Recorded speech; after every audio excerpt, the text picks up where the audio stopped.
Everyone, welcome to nursing chronicles YouTube channel. आज की इस वीडियो में हम अपकमिंग ईएसआईसी और आरआरबी नर्सिंग ऑफिसर्स के लिए मल्टीपल चॉइस क्वेश्चन को देखेंगे। आज की सीरीज का सबसे फर्स्ट क्वेश्चन है हमारा, which of the following nursing measure should be avoided in a patient with increased intracranial pressure. कौन सा ऐसा नर्सिंग मेजर्स है जो कि अवॉइड करना चाहिए हमें उस पेशेंट के अंदर जिसका इंट्राक्रैनियल प्रेशर जो है वो इंक्रीज्ड है। Option A, suctioning for prolong time. Option B, quite environment. Option C, head elevated 30 to 45 degree position. Option D, catheterisation. Correct answer है हमारा यहाँ पर ऑप्शन ए। जब भी पेशेंट जो होता है हमारा उसका इंक्रीज इंट्राक्रैनियल प्रेशर है तो हमें वहां पर प्रोलॉन्ग टाइम के लिए सक्शनिंग को अवॉइड करना चाहिए, अदरवाइज ये फर्दर इंक्रीज कर देगा आईसीपी को। इसी के साथ ही क्वाइट एनवायरनमेंट भी हम प्रोवाइड करते हैं पेशेंट को, और हेड जो होता है उसका पोजिशन 30 to 45 डिग्री एलिवेट करते हैं और नेक को न्यूट्रल पे रखते हैं। इसके साथ हम अवॉइड करते हैं straining at stool, excessive cough and vomiting को भी। कैथेटराइजेशन जो होता है वो भी डायरेक्टली इन्वॉल्व नहीं होता है आईसीपी बढ़ाने के लिए। नेक्स्ट क्वेश्चन है हमारा, which of the following statement is not true regarding I irrigation procedure. निम्न में से कौन सा स्टेटमेंट है जो कि सत्य नहीं है आई इरिगेशन प्रोसीजर के regarding. Option A, use strict aseptic technique. Option B, irrigate less infected eye first then more infected eye. Option C, irrigate from inner canthus to outer canthus. Option D, fluid flow should be allowed to fall directly onto the cornea. Correct answer है हमारा यहाँ पर option D. जब भी हम आई irrigation करते हैं तो वहां पर हमारा स्ट्रिक्ट एसेप्टिक टेक्निक को फॉलो किया जाता है। इसी के साथ ही लेस इन्फेक्टेड आई को फर्स्ट इरिगेट करते हैं, उसके बाद मोर इन्फेक्टेड आई को इरिगेट करते हैं। ऐसा करने से हम क्रॉस कंटामिनेशन को प्रिवेंट करते हैं। इरिगेशन जब भी करते हैं तो वो इनर कैंथस से आउटर कैंथस की तरफ किया जाता है। इसी के साथ ही लास्ट में हमको दिया है कि fluid flow directly on the cornea.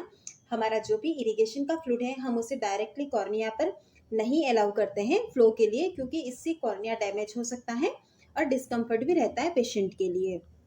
Next question है हमारा, for assessing inguinal hernia what the physician will ask to do. Inguinal hernia का असेसमेंट करने के लिए फिजिशियन क्या करने के लिए कहता है। Option A, lie down with leg flexed. Option B, sit in squatting position and bear down. Option C, stand erect with hands drawn behind the back. Option D, sit on chair with hands drawn behind the back. Correct answer है हमारा यहाँ पर option B. जब भी हमें inguinal hernia का assessment करना है तो वहाँ पर पेशेंट को जो होता है वो स्क्वेटिंग पोजीशन के अंदर बेयर डाउन करने के लिए कहते हैं, जिससे कि हर्निया जो होता है इजीली प्रोट्रूड हो जाता है और फिजिशियन के लिए उसका ऑब्जर्वेशन इजी हो जाता है। इसलिए हमारा राइट आंसर है ऑप्शन बी। नेक्स्ट क्वेश्चन है हमारा, which of the following is the reason for intradermal injection to be used for testing allergic reaction. निम्न में से कौन सा ऐसा रीजन है जिसकी वजह से एलर्जिक रिएक्शन को टेस्ट करने के लिए इंट्राडर्मल इंजेक्शन रूट यूज में लिया जाता है।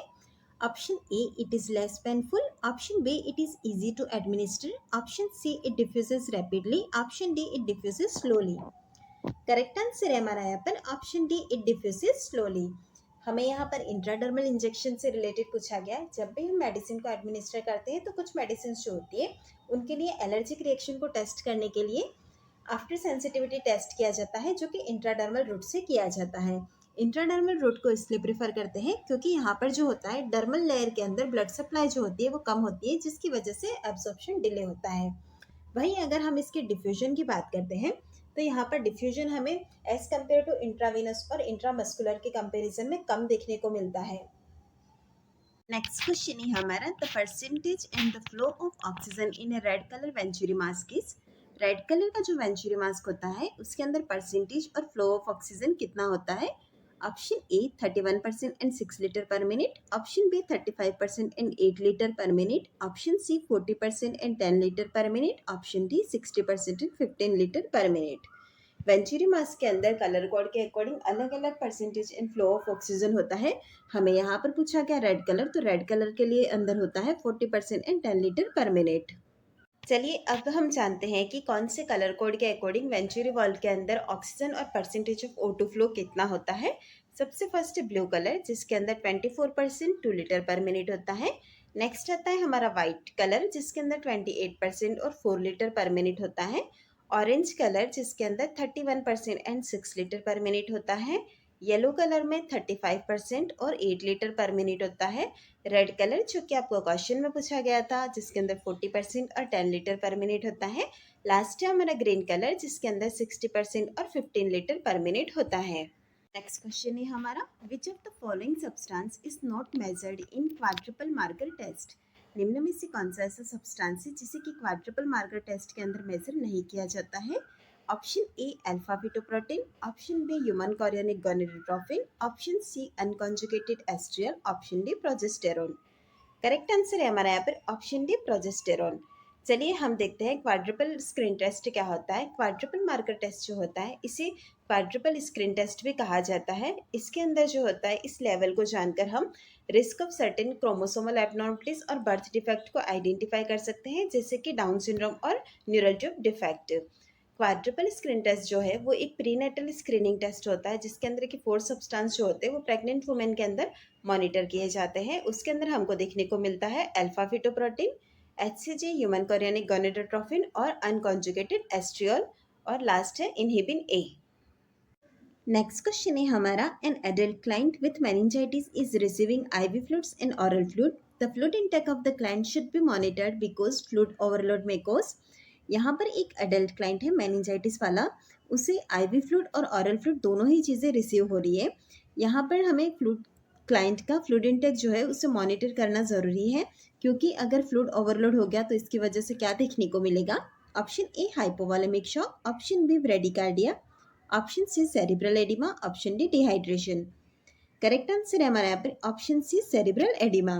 चलिए अब हम देखते हैं कि यह सेरिब्रल एडिमा होता कैसे है। अगर मेनिंजाइटिस वाले पेशेंट के अंदर हमने फ्लूइड इनटेक जो है वो ज़्यादा कर दिया है तो वह जो फ्लूइड होगा वो जाकर एक्यूमुलेट हो जाता है इंट्रावेस्कुलर और इंटरस्टिशियल स्पेस के अंदर। इसी के साथ ही अब ब्रेन टिश्यूज़ के अंदर भी एक्यूमुलेशन हो जाएगा इसका, और इस एक्यूमुलेशन की वजह से आईसीपी इंक्रीज होगा जो कि कंप्रेस करेगा ब्रेन को और डेवलप हो जाएगा सेरिब्रल एडिमा। इसीलिए जब भी मेनिंजाइटिस का पेशेंट है तो वहाँ पर हमें फ्लूइड इनटेक को क्लोजली मॉनिटर करना होता है। नेक्स्ट क्वेश्चन है हमारा, which of the following action should be taken first for a patient who is found with hyperthermia. एक पेशेंट है जो कि हमें हाइपरथर्मिया के साथ मिला है, इसी कंडीशन के अंदर कौन सा ऐसा एक्शन है जो कि हमारा फर्स्ट होना चाहिए। Option A undress the patient, option B use tepid water as a mist spray, option C remove patient from the hot environment, option D place patient in continual breeze from electric fan. Correct answer है हमारे यहाँ पर option C remove patient from the hot environment. ऐसी condition के अंदर सबसे first हमारा जो प्रायोरिटी इंटरवेंशन होता है वो यह हो जाता है कि हमें जो फर्दर एक्सपोजर है हार्मफुल स्टिमुलाई से उससे प्रिवेंट करना है। इसीलिए हम पेशेंट को सबसे पहले हॉट एनवायरनमेंट से रिमूव करेंगे जिससे कि हार्मफुल जो भी इफेक्ट है उसका उससे प्रिवेंट कर सके। नेक्स्ट क्वेश्चन है हमारा, a psychiatric patient was started on lithium for the management of bipolar disorder. To monitor the blood lithium level, at what time interval should the blood sample be collected after the administration of lithium tablet?